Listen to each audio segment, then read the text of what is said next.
Thank you so much for having me here and taking the time to listen. So yeah, I named my talk Sacred Cows in Cellular Agriculture. I hope this phrase in English is not mistranslated. I know the patting on the back and the patting on the chest was different, so the sacred cows are really the assumptions we should challenge as we think about scaling up cellular agriculture. So a little bit about myself. So why am I here is I'm really passionate about emerging infectious disease and zoonotic disease especially, and that's sort of what got me into cellular agriculture. I put H5N1 there as that's sort of the latest example of this, but has obviously been driving infectious disease in human populations since pretty much forever. So I have a lot of production experience in all manner of cell culture, and I've done a lot of process intensification in the bioprocessing side. So I've made Ebola monoclonal antibodies for the outbreak in West Africa, Middle Eastern respiratory syndrome antibody therapy. My company works on a low-cost pneumococcal conjugate vaccine, and I own a large-scale biopharmaceutical facility in Montreal, but I've also been involved in the design of extra large-scale versions of these in Korea, 2 in China, and 1 in the Middle East. So my background is I have a master's degree in chemical engineering with a bioprocessing and regenerative medicine angle. So here we are. I know a lot of you have a tissue engineering background, so I'm also a little bit have one. But I actually started my career in alternative energy, and that's actually what has inspired me a little bit to bring this talk to you.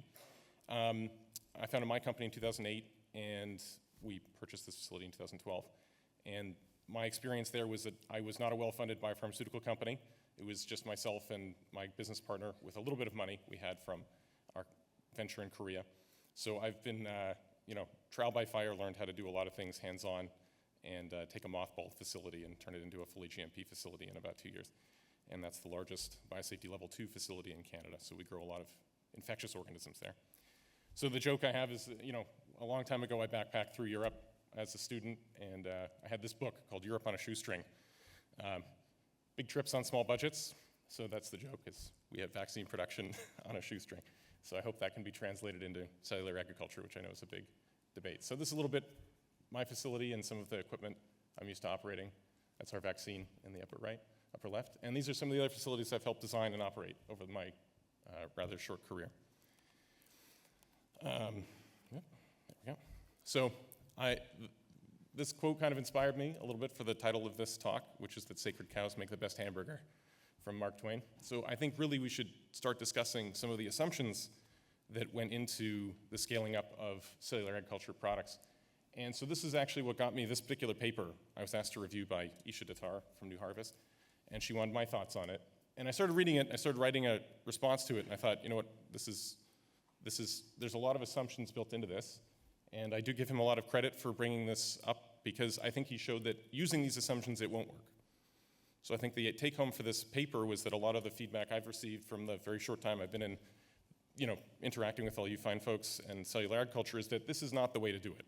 The assumptions built into this particular paper were not accurate for this industry. So some of them are right here, is that if we treat it as biopharmaceuticals or standard fermentation, it's just not going to work. The volume per volume is never going to get close to biopharmaceuticals. And additionally, they are animal cells. We're dealing with cell culture, not yeast or bacteria. But you're basically dealing with the 6 log difference in price. So you're in the dollars per kilogram, not the kilodollars per milligram category. But you still have to do this. So you still have to actually conduct a cell culture process. So my approach is, we need a third way of thinking about this. So part of the main difference, fundamentally, is that for biopharma, we have multiple pure ingredients that we basically turn into one pure product. In cellular agriculture, you have one pure product, or any food production, any ingredient. It's this, you're taking your pure product, whether it be flour or sugar or something like this, that is pure, and that can end up in a variety, infinite number of products. Any recipe, any person in their kitchen can do something with it. So this is one of the main differences. But for cell ag, in that context, this overlap is what we're dealing with in terms of the cell culture. The rest of it is just standard food processing. So what can we bring to bear? So this is a sensitivity analysis of cost drivers for a biopharmaceutical facility that's from data, real-life data, that's been anonymized from many of the projects I've been involved in. And generally, you'll see most of the things on this list, which is a list of equipment, don't actually change the overall, they're pretty price insensitive. They don't really change the cost of the product, the actual project. The thing that changes the most is actually this dark red line, which is the bioreactor. And so you have to ask, why the bioreactor? Why is this tilting the cost of the project? It's usually because they're custom. And so really the primary risk drivers for this bioreactor are that it needs to maintain sterility. And your volumetric yields of your cell line have to be good enough. Otherwise, you're going to have a reactor that's really, really huge. That's going to drive up the cost of this.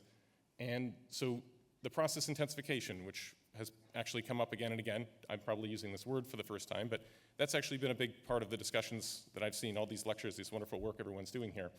But at the end of the day, for the bioreactor, the only thing that matters, everything else is secondary to aseptic operation. It cannot get contaminated. That's actually the only driver. That's the whole reason we invented a bioreactor. It's because if it was beer or kimchi or something else, this can sit on your kitchen table. There's no risk of contamination, very low risk. But cell culture is not like that. So that's, I would say, one of the main differentiators versus other food products. Your cell culture is fragile in this dimension. It can get contaminated at a large scale, and then you obviously have no product. So I would say you actually have some very interesting primary advantages coming from outside the field, that you have these very interesting robust and wild type cell lines, which are highly robust. I've seen people abuse them quite heavily, and they still grow, which would never happen in biopharmaceuticals. You have a lower regulatory burden, and you also have a blank slate. You're starting. It's a new industry. You can invent this. You don't have to copy what biopharmaceuticals have done. And the history of vaccine production is the same. We used to grow them in eggs in a jar in a laboratory. That's very different than how we do it today. But they had to invent that. So I would also say for your food regulations, you have an interesting opportunity because they're much more concerned about the outcome than the method. It doesn't really matter how you go about it. As long as the method itself is essentially sanitary, they're not going to give you too hard of a time as long as the final product meets some requirement. I joke that it's a little bit, you don't have any points for style and how you get there. So this is an example of a facility that I just said, what type of plant is this? Because I think most of you would think it's a biopharmaceutical plant. But it's not. This is actually a dairy plant. This is dairy processing that processes 30,000 liters of milk an hour, completely aseptically. So this is probably what the plants in the future will look like for you. It doesn't look radically different than a biopharmaceutical plant. However, I just want to bring this to your attention because it doesn't have to be cheap to be economically feasible. It just has to work. So clearly, milk, we drink it, many of us drink it every day. It's affordable, it's in every grocery store, every corner store. So this is a scalable process of something that works, and there's been a lot of engineering around that. So part of this too, which again, all the talks here are already doing, so this is, I'm always very impressed to see the amazing work happening. But I give this lecture to some other conferences in bioprocessing, and this is the same slide. We have to marry your bioprocess development with your bioprocess engineering, and they are synergistic. So you can internally drive the engineering and drive this philosophy. And so what I've seen here is that you have a lot of this bioprocess development happening. Your upstream yields is what we would call if you're making an antibody or a protein product, but your conversion, to borrow Mark's word, which is true. Your cell line engineering, your medium development, and all your downstream recovery step enhancements are very important. But these are synergistic with your bioprocess engineering, your reactor design, the scale at which you have to have this reactor, the level of automation and modularity. So this I added just yesterday because, wow, look at the stuff you guys are already doing. It's incredibly advanced work. There's no question. So you're well on your way in terms of this cycle. I do have this, which is some other advantages, is that really the biology is the 10x factor. So if you look at even the history of monoclonal antibodies, which is the most widely produced biopharmaceutical, the biology is what drove the scale, is what drove the price. It was not the bioreactor. The bioreactor got good enough to support enhancements in genetics and biology. So we went from 0.1 grams per liter back in the 1980s and 1990s to over 10 grams per liter today. The bioreactor didn't change a whole lot. It's basically the same thing. So I think that I'm trying to de-emphasize the risk associated with putting it in a bioreactor. It's going to work as long as the biology, the progress that's going to happen on the biological side. Your culture also, this does not have to be Isccm. This is also something that I'm bringing up from the biopharmaceutical field, is that we have to grow one cell at one time, maybe infect it with a virus, and then purify it. You guys don't have to do that. You can grow whole tissues and cell, basically your organoids.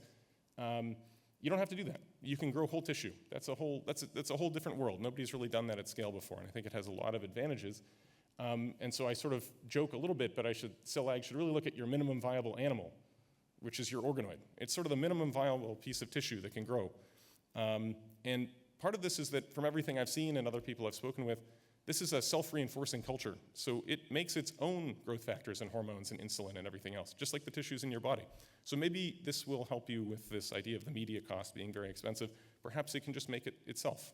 Why do you have to add it? Like in biopharmaceuticals, of course, we must do that, because we're growing one cell that's usually genetically crippled and precancerous. These are not robust cell lines. These are very delicate cell lines. So we have to add all this. But perhaps you guys can make something that doesn't need all these additional media components. Make the media components in the culture directly. So I also think that your media sources can be much cheaper, because essentially you just are making food. So you have access to these much lower cost ingredients. And again, you have a total leeway on cell types. You can do anything. Why stop at these particular ones that we've chosen? I actually have seen these wild type cell lines that people have isolated from literally, parts from a butcher shop.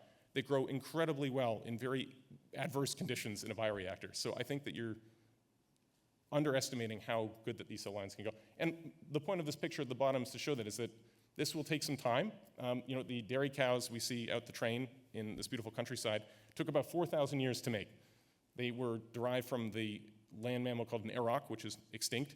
But that's where cows came from. That took about 4,000 years. So I think we're doing better with CRISPR and all these genetic techniques. I think it's going to go a lot faster. My other point of this here is that perhaps you're limiting yourselves on this conversion and yield and productivity by sampling only commercialized and domesticated animals. Perhaps there's a range of genetics and genetic diversity that's being missed. These wild type cells are completely different from what we have seen. And those genetic variations may hold great importance into scaling these things up. Maybe they're much more robust. Maybe they do things that we're not used to. And so I sort of liken it to the visible spectrum versus the invisible.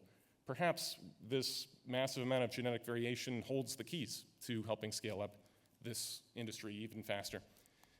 As I said, I used to work in alternative energy at the beginning of my career, and it used to be called alternative energy. Now it's just energy.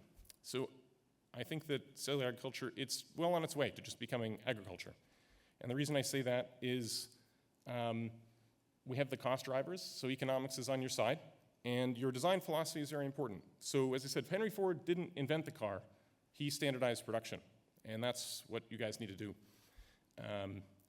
You can stay true to existing primary designs of these bioreactors and so forth. It's going to look more like an airplane than a flying saucer. But think about the variations in what an airplane or a car could be. A delivery truck is a car, an F1 race car is a car. But think about the variation. So fundamentally the same. It's got 4 wheels and a steering wheel, but we have a lot of different leeway in terms of how we design it specifically.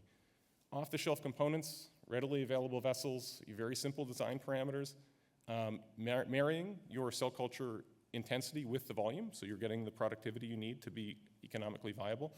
And my personal advice is just to avoid custom stuff if you can, because that's always where the money is. That's what is driving that cost sensitivity curve for the bioreactor.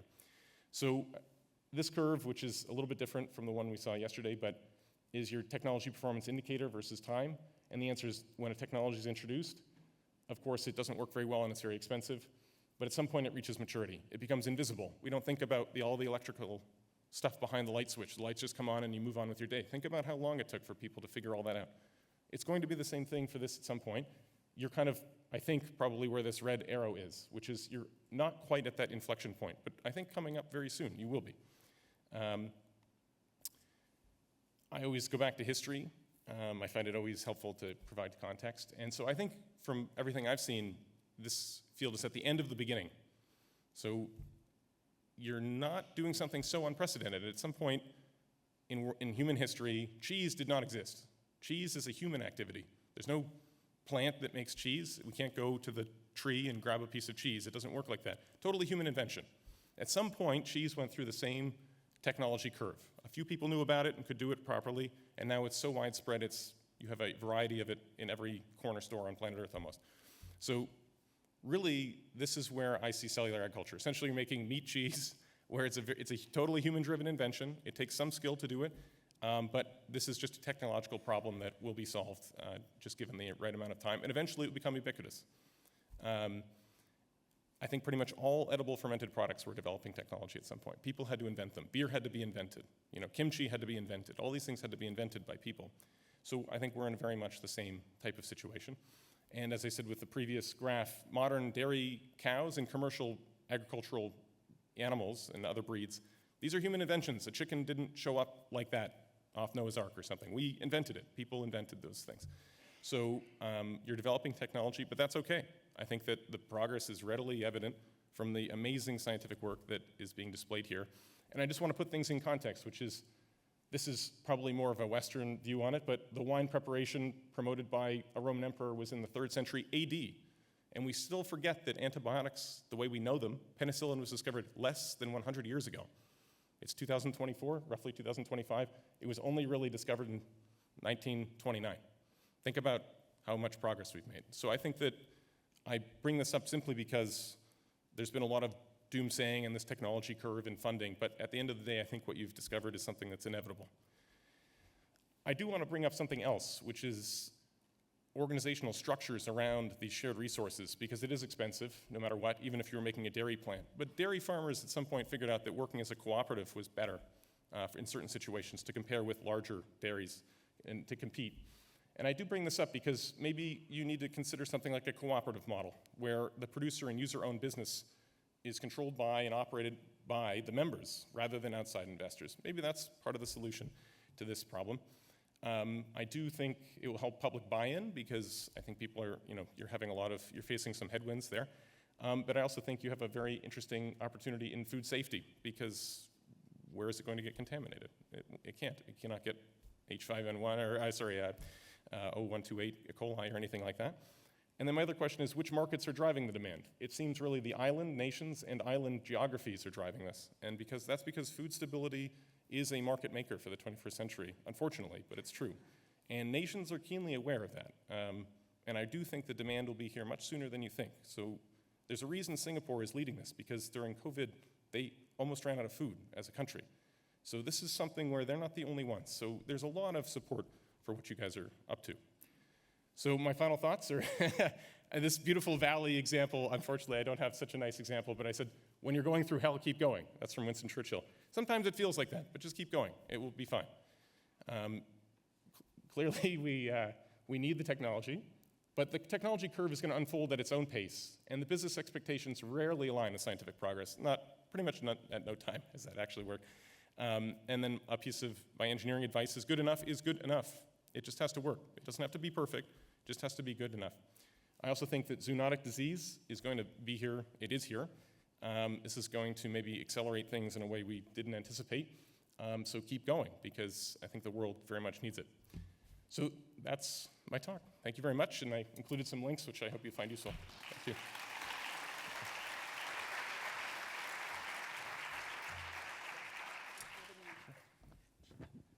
Well, thank you so much for, let's say, proceeding the positive 5 that Mark yesterday started. I wrote down we have to go wild in the valley, so that's what we're going to have to do.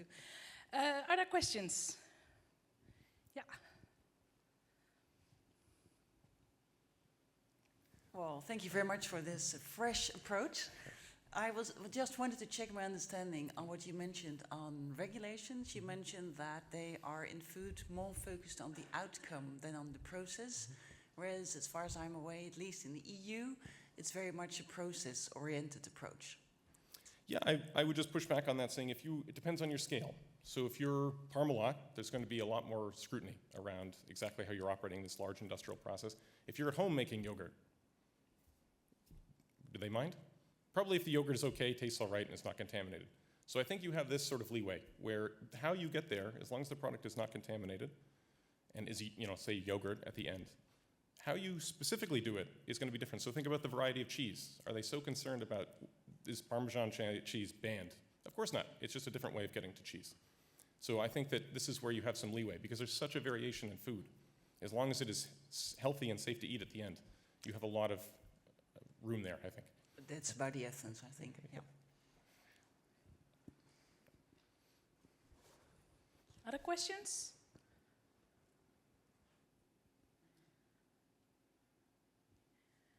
There in the back.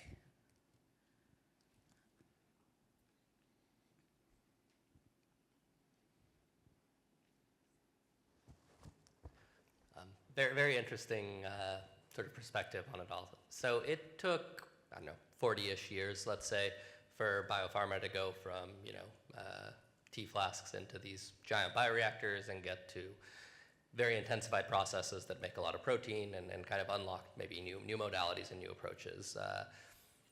I think maybe in the gene therapy world, there was a assumption that maybe some of those learnings would help accelerate that process. And I don't know if that's been the case. Do you think that, like, it's really expensive to do this, right? To do the tech development and get to a cost-competitive product in cultivated meat. How do you think that there's sort of runway for 40 years of development? Like, how can we make sure that there's enough time to get to the end of hell, I guess, as Winston Churchill would put it? The valley. We'll use the valley. No, the answer is you think about how much progress you've made. This is the 10-year anniversary, right, of this conference. Think about how much has happened. And there, I mean, actually, I think Mark mentioned on his first talk, he said, I predicted about 10 years. In Singapore, for sale, is a cell ag product, the 3% chicken, right? As far as I'm concerned, see, I'm not so, well, it has to be perfect. No, it's good enough. It's being sold, and it is a cell ag product, regardless of maybe it's not as much cell ag as people wanted, but it's for sale. So think about how much progress has happened in 10 years. And I think the difference is you guys have these wonderful tools and incredible scientific analysis that I've seen. You're there. I say, actually, you've done probably most of the hard work. From my perspective as an outsider, I'm like, wow, you've pretty much done all the hard stuff. The bioprocessing stuff, that's very simple as far as I'm concerned. To me, very easy. I think you're already there. The question is just the economics, how you're gonna get there. Okay, so maybe we have to wait a little longer. But at some point, your process intensity, how much you get per liter of cultivated volume, will be good enough to compete. And I think you're actually already there, so. Okay. Appreciate the optimism.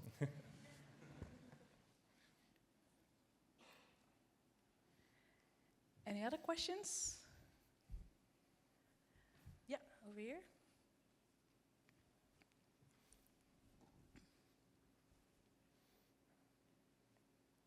I had just like a kind of similar, like tangential question.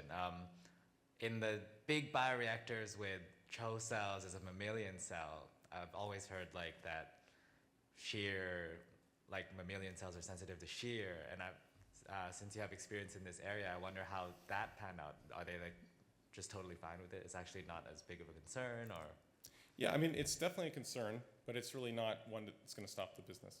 So, a simple question is we can just decrease the shear. We just add basically, essentially polyethylene glycol is added. If you have a really shear sensitive cell, just make it a little more viscous. This is like the engineering 2-cent way out of it, where it's like, well, you just filter it out afterwards, whatever. So there's a lot of these kind of things where you can make it work. I think that right now, you guys are in the deep thickets of dealing with these. I also think that there is that opportunity for these wild type cells, where I've seen some incredible stuff on the fish side of things, where I'm like, wow, no commercially available vaccine-based or biopharmaceutical cell line would survive that. And they survive just fine, because they live in the ocean. And I'm like, well, let's think about that. How does a fish egg and a fish sperm get together in the ocean? They are able to survive in this incredibly harsh environment, no problem. The bioreactor is heaven compared to that. So I think that this is just one example, but there's going to be many examples of that, where you have these cells that are incredibly robust. So I think that it is a consideration, but let's see. If it's a problem, we'll solve it the engineering way, just add in something that thickens it up. Might be a simple way. Thanks. You have time for one more question? So I love the optimism, but I also want to think about all the technologies that could have been, but didn't. Like you made the airplane analogy, but we also had zeppelins or airships, how people call them, and they didn't happen because airplane turned out to be safer and so on. So what do you think makes you so confident this is inevitable, it will happen? And because if we sort of don't see those potential challenges, chances are we may end up like the zeppelin, and our technologies will actually become more prevalent on and just win the race. Yeah, I mean, we don't have beta versus VHS or whatever either, right? But my feeling is something's going to work. And as I said, just look at what's happening. There is a cell ag product for sale in one market on planet Earth today. And so and not that much time has gone by. So I think that it's good to be, in a rush. That's good, but don't worry. Things, spaghetti on the wall, something's going to stick. Why do we use CHO cells? Why not other things? It's just the one that stuck. So that's my take on that. Well, thank you again very much. Thank you all.